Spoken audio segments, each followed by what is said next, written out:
Soyez les bienvenus à une autre illustration de notre pasteur Koumoyi.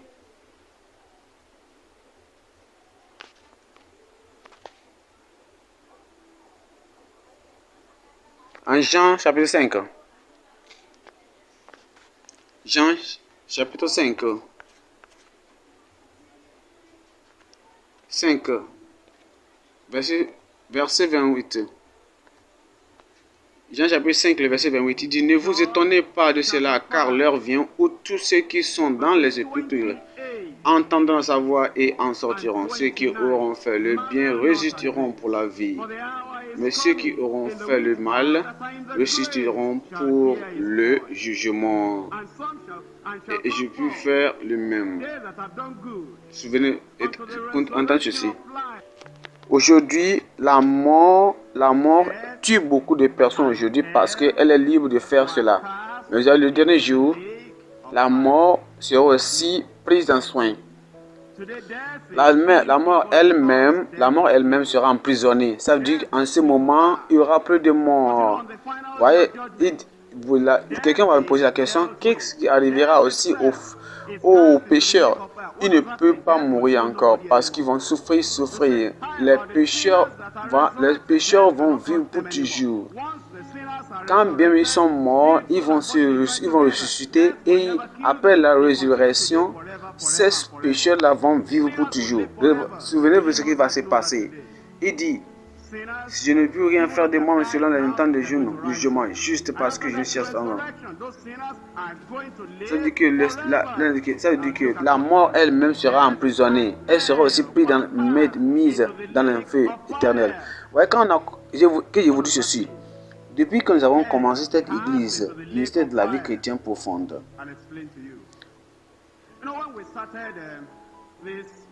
ici, derrière nous aussi, il y avait seulement que l'église de la vie profonde. Et derrière nous ici. Mais on a étendu cela. On a construit aussi. On a construit cela. Nous allons aussi construire autre chose. Et tout cela doit être une seule chose. Et maintenant, tous les autres lieux là, ça se trouve dans le milieu. Vous voyez, l'enfer c'est un lieu où les gens souffrent.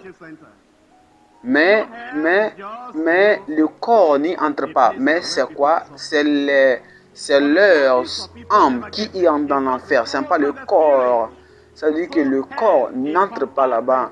Là-bas, alors, la mort ne va plus encore le tuer, parce que la mort n'a pas la puissance sur l'âme. Et l'âme tout de suite est là-bas.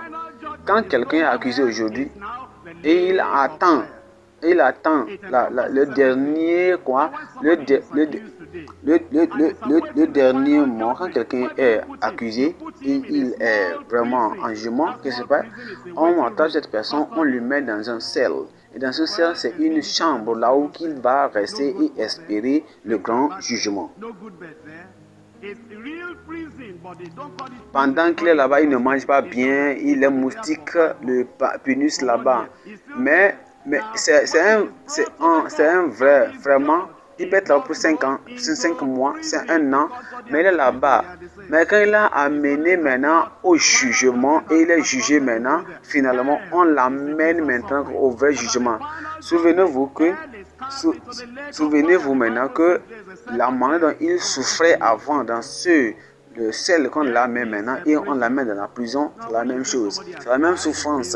Seulement que maintenant, la prison, ça veut dire que maintenant, il a maintenant jugé et justifié. Il a été jugé maintenant et prouvé coupable. Alors, il aura là-bas pour rester pour certains nombres définis d'années.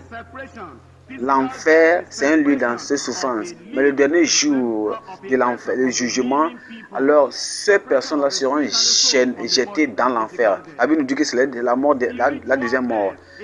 Ça veut dire ici, la mort veut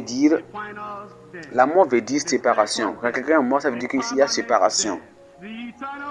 Quand quelqu'un est mort, ça veut dire qu'il est séparé. On le sépare.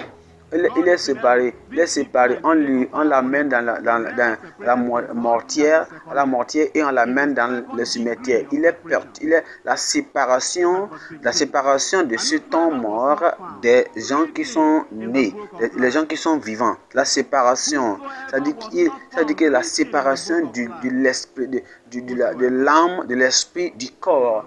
Donc, et aussi, il y a aussi la mort spirituelle qui est quoi? Et le moment où il y aura la séparation de cet homme, de l'esprit, la séparation de l'esprit et de l'âme entre de Dieu.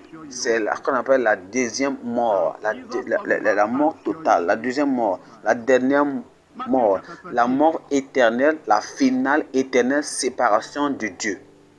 Dieu est au ciel maintenant et cette personne sera dans l'enfer pour toujours, totalement, complètement, éternellement séparée de Dieu. C'est le deuxième degré, verset 15.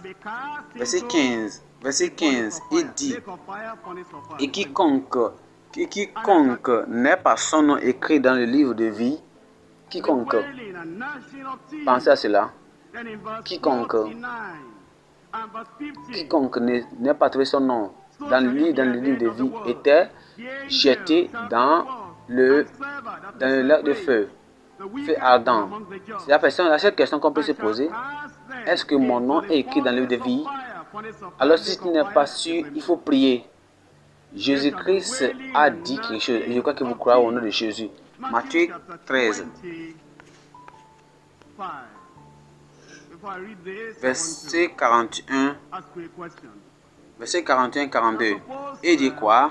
Le Fils de l'homme enverra ses anges qui arracheront de son royaume tous les scandales et ceux qui commettent l'iniquité, et ils les jetteront dans la fournaise ardente. Et il y aura des pleurs et des grincements des dents. Il y aura des grincements des dents. Dans le verset 49. Verset 49, il dit ceci. Et il en sera de même à la fin du monde. Les anges viendront séparer les méchants d'avec les justes, et ils les jetteront dans la fournaise ardente. Et il y aura des pleurs. Quand on dit la fournaise ardente, on dit le feu ardent, on dit l'enfer, la même chose. Il y aura des pleurs et des grincements de dents. Matthieu 25. Avant que je lise ceci, je vais poser cette question. Supposons que une personne âgée a fait quelque chose de mauvais, a offensé la nation. Et le jugement a dit on a besoin de cette personne. Mais cette personne étant âgée de 50 ans est allée là-bas. Il y a d'autres personnes qui est de 15 ans. Une autre personne qui est 15 ans. Et maintenant, elle a fait la même chose. Cette personne de 15 ans a fait la même chose. Et le jugement, et maintenant, le cours pénal a dit, le cours pénal, celui qui a fait quelque chose de mauvaise chose étant de 50 ans de plus, et cette personne qui a aussi 15 ans, il a fait la même chose, et le cours pénal les a jugés aussi coupables, dignes de payer le même prix.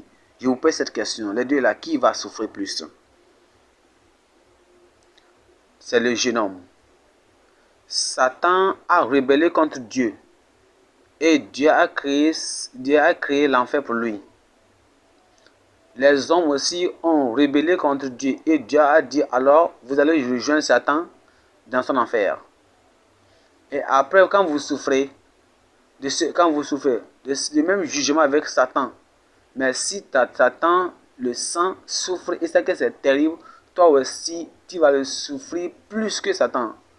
Je sais que souvenez-vous que l'enfer a été créé pour Satan, mais vous, quand vous y entrez, vous allez souffrir plus que Satan lui-même. Je sais que vraiment vous êtes bénis à travers cette illustration de notre pasteur. Soyez bénis et aussi partagez ça aux autres personnes pour qu'ils aussi soient bénis. Et si plaît à Dieu, on se verra encore la semaine prochaine pour notre illustration. Merci.